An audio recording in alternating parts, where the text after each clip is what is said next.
Yosa, kembali lagi di Kakoi Anime. Ya, kali ini kita akan membahas Onigashima. Dan mulai intronya.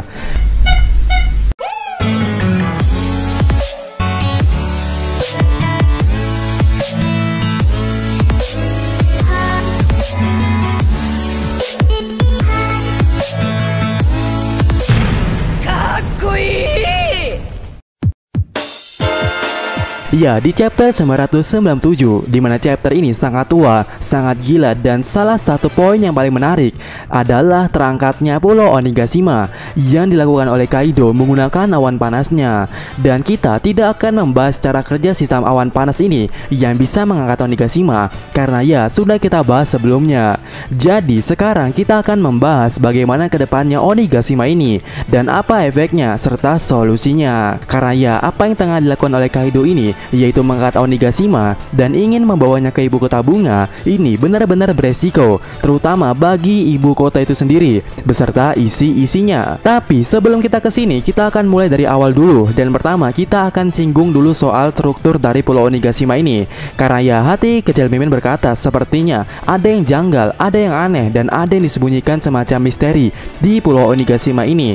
Terutama dari perkataannya Jinbe yang berkata kalau pulau di Onigashima ini berbeda atau unik. Dan dari sini menurut Mimin ya bisa jadi bahan pembuktian yang valid kalau Pulau Onigashima ini spesial. Maksud Mimin, Pulau Onigashima ini tidak seperti pulau yang ada pada umumnya. Ya, kenapa bisa begitu? Karena itu tadi Jinbe yang mengatakannya. Dan ini menarik ya. Ya, seseorang Jinbe berbicara aneh tentang pulau, berarti ada kemungkinan pulau di Onigashima benar-benar berbeda dari pulau lainnya. Baik itu pulau yang ada di daratan lainnya atau bahkan pulau yang ada di Fishman Island. Ya, pengalaman Jinbe lebih banyak soal ini. Namun pertanyaannya, apa yang aneh? Ya, jawabannya adalah pulaunya, bukan bangunannya atau tengkorak Onigashima itu. Karena pada dasarnya, pulau adalah tanah atau daratan yang dikelilingi air. Jadi dapat kemungkinan yang dimaksud Jinbe yang aneh adalah tanahnya yang ada di Onigashima. Apalagi hal yang memicu Jinbe berkata seperti itu sebelumnya, Luffy dan Jinbe tengah berbicara soal gempa yang terjadi di Onigashima. Dimana gempa tahulah ya kan? Ya, bergeraknya tanah atau lempengan tanah. Jadi sekali lagi dapat kemungkinan yang dimaksud Jinbe adalah tanah atau struktur lempengan dari pulau itu. Dan dengan begitu, hal yang membedakan pulau yang pernah Jinbe temui dan Onigashima yang unik ini adalah tanahnya atau struktur pembentuknya. Dan berbicara soal ini, menariknya di One Piece ada satu pulau yang selain Onigashima, struktur pulau tersebut sangat unik dan nampaknya Jinbe belum pernah ke sana karena emang belum pernah ditunjukkan sampai saat ini kalau Jinbe pernah ke Pulau Langit. Ya benar, yang Mimin maksud adalah Skype, dimana kita sama-sama tahu Pulau Langit ini unik, pakai banget lagi, dimana Pulau Langit ini tidak terbuat dari tanah. Dan jika benar Jinbe belum pernah ke Pulau Langit, ini akan semakin logis kalau yang dimaksud Jinbe adalah struktur pulaunya, yang sekaligus mengartikan kalau Onigashima ini layaknya Pulau Skype, yang strukturnya pulaunya tidak terbuat dari tanah murni. Nah pertanyaannya, jika Skype dari awan, menurut kalian Onigashima dari apa? Apakah dari itu atau itu?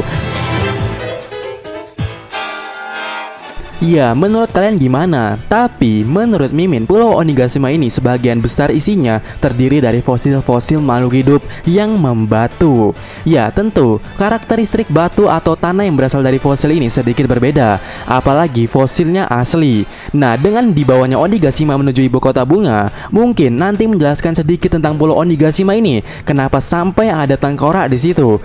Ya, apakah ada kaitannya dengan legenda Ryuma yang membantai habis seluruh naga sampai dijuluki Dewa Pedang? Ya entahlah ya, tapi yang pasti beberapa orang Wano pasti akan mengetahuinya dan menjelaskannya kepada kita nantinya. Nah, berbicara soal Onigashima yang tengah menuju ke ibu kota bunga, ini benar-benar menarik. Ya, ini benar-benar menarik karena sepertinya Mugiwara Ichimi lagi-lagi harus dihadapkan dengan waktu seperti di Dressrosa. Namun nampaknya kali ini akan berbeda. Ya, di mana kita tahu ya Luffy menggagalkan serangan sangkar burung Dovi dengan mengalahkan Dovi. Namun di Onigashima ini nampaknya kunci untuk menghentikan Pulau Onigashima bukan mengalahkan Kaido. Karena ya mustahil mengalahkan Kaido dengan cepatnya. Jadi ada kemungkinan bukan Kaido lah kunci untuk menghentikan Onigashima. Ya begini, alasan kenapa waktu di Dressrosa Luffy harus mengalahkan Dovi, karena benang atau sangkar burung ini tidak bisa dihancurkan, dipotong, ditahan. Ya tidak bisa. Karena itu kekuatan buah iblis yang mutlak. Nah, karena yang diobjek saat ini adalah pulau yang notabene bukan kekuatan buah iblis, jadi satu-satunya cara yang paling cepat adalah dengan menghancurkan sebagian dari Pulau Onigashima yang membuat Kaido marah. Dan hal yang mendasari pikiran gila ini adalah Eustace Captain Kid, dimana di panel kemarin Kid ini sangatlah terpelongo melihat sesuatu di lantai 4 atau mungkin di lantai 5. Dan yang Mimin curigai orang yang tengah ditemui Kid bukanlah Kaido. Ya mustahil lah, karena di scene akhir juga Kaido tengah berada di suatu pijakan yang tidak mungkin bisa dilihat dari bawah, ya kan? Nah, oleh karena itu menurut Mimin ada dua hal yang tengah dilihat oleh Kid di sini, dimana nampaknya dua-duanya ini saling terhubung. Pertama, yang dilihat Kid di chapter 997 adalah gagang pedang dari pedang besar Onigashima yang tertancap. Ya, dapat kemungkinan Kid ini ingin mencabutnya, karena di chapter sebelumnya Kid ini sangat berlebihan membawa senjata sampai dibilang lebay oleh Killer.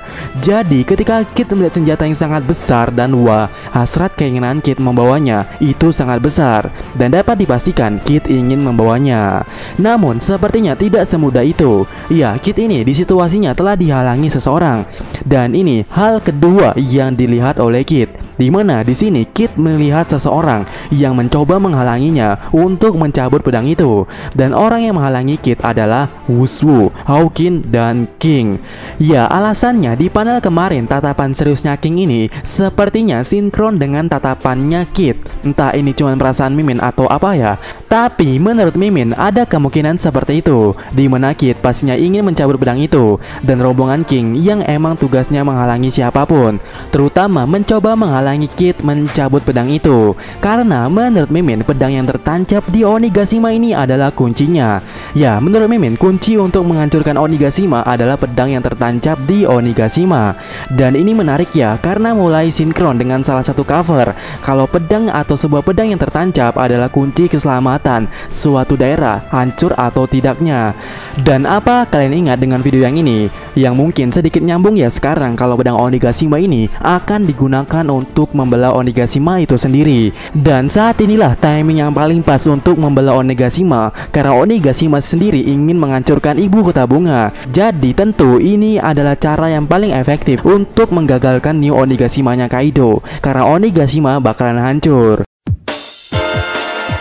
Ya, jika benar seperti ini, harus ada orang yang bisa mencabut pedang itu saat ini. Apakah Eustace Captain Kid? Tentu tidak, karena nampaknya di panel kemarin Kid ini tengah dihadang oleh seseorang yang nampaknya itu adalah King ataupun Wushu atau mungkin Hawkin.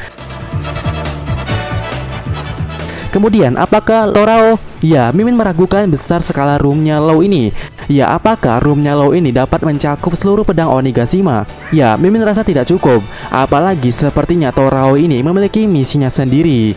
Jadi orang yang bisa menurut Mimin adalah Robin. Seperti yang ada di video ini, kalau orang yang mencabut pedang ini adalah Robin. Ya, terdengar mustahil bukan? Ya, bagi kalian yang berpikir seperti ini, coba tonton dulu video yang ini, yang secara detail sudah Mimin jelaskan, karena ada 3 cover yang mendukungnya, yang dimana timingnya menurut Mimin pada saat Zoro sudah di atas Onigashima. Dan benar, di chapter kemarin Zoro sudah niat ingin ke atap Onigashima.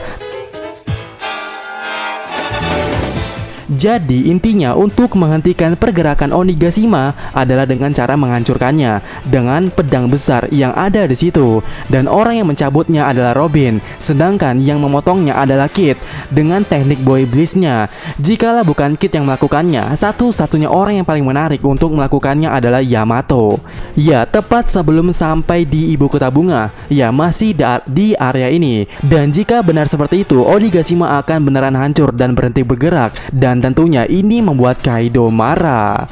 Dan pertempuran akhirnya akan diselenggarakan di lautan yang disaksikan oleh warga Wano, yang pijakannya adalah reruntuhan Pulau Onigashima. Karena di beberapa opening One Piece kok ada air di pertempurannya Luffy dan Kaido. Apakah ini clue kalau Kaido akan kelelep air? Ya entahlah ya. Ya, bagaimana menurut kalian? Sekian dari Mimin dan sampai ketemu lagi di video Mimin selanjutnya. Yosa.